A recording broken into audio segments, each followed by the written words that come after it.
Miq të dashur, mirë se erdhët dhe sot në Të jetosh besimin. Lutem që Zoti t'ju bekojë dhe t'ju rrethojë me çdo të mirë që buron prej tij këtë ditë.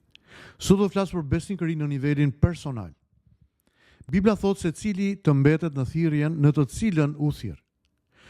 Nga historia e kishës dhe kulturës evropiane, një shembull i jashtëzakonshëm i besnikërisë në thirrjen personale është shembulli i Johann Sebastian Bachut.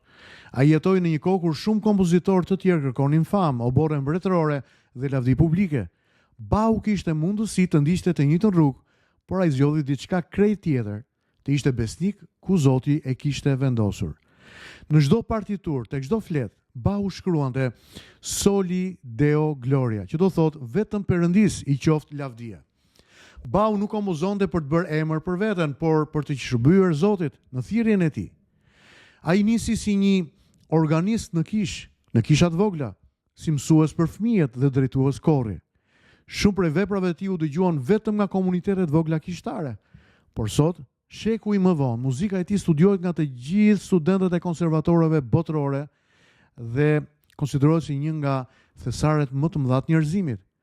Bahu nuk u bë i madh sepse kërkoi skenën e madhe, por sepse ishte besnik aty ku Zoti e kishte vendosur. Disa të vërteta që duhet t'i mbani mend. E para, krahasimi shkatërron përkushtimin. Ju kujtoj që jetojmë në një kohë të skajshme të krahasimit me gjithçka, të një konkurrence dhe një rivaliteti të pashembullt. Shumë njerëz humbasin paqen sepse shikojnë thirrjen e tjetrit dhe mendojnë që thirrja e tyre është më e vogël. Thirrjet janë të ndryshme, dhuntit që kemi janë të ndryshme, diferencojnë nga njëri tjetri.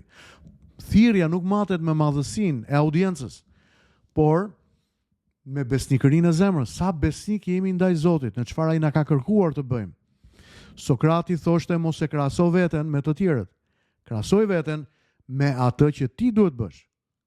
Bahu nuk u krahasua me kompozitorët e oborreve mbretërore, ai zgjodhi që ishte i plot në atë çfarë Zoti i kishte besuar. Së dyti, thirrja sjell përgjegjësi personale.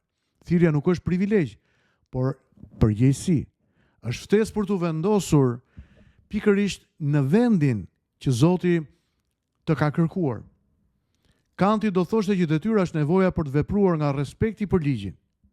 Në gjuhën shpirtërore, thirrja është nevoja për të jetuar nga respekti dhe bindja ndaj vullnetit të Zotit. Së treti, besnikëria në thirrje gjithmonë do të prodhojë frut. Bahu nuk e pa menjëherë frutin e plotë të punës së tij.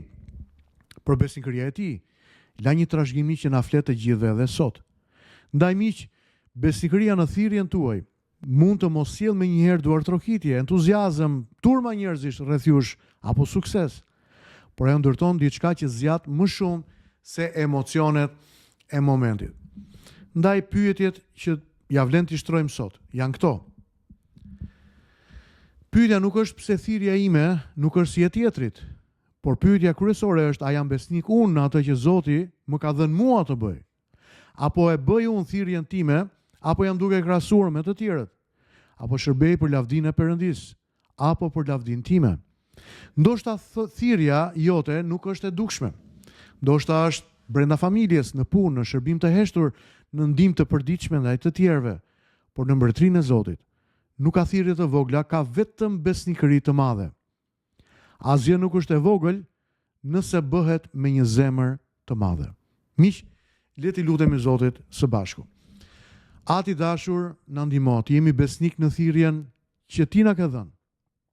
Më çliro mua nga krahasimi me të tjerët, nga pakënaqësia, nga rivaliteti i pashembullt, nga kultura e konkurrencës. Më jep paqe për të shërbyer atij ku ti më ke vendosur dhe për ta bërë çdo gjë në jetën time për lavdinë tënde. Bekoj miqtë e mi sot këtë ditë.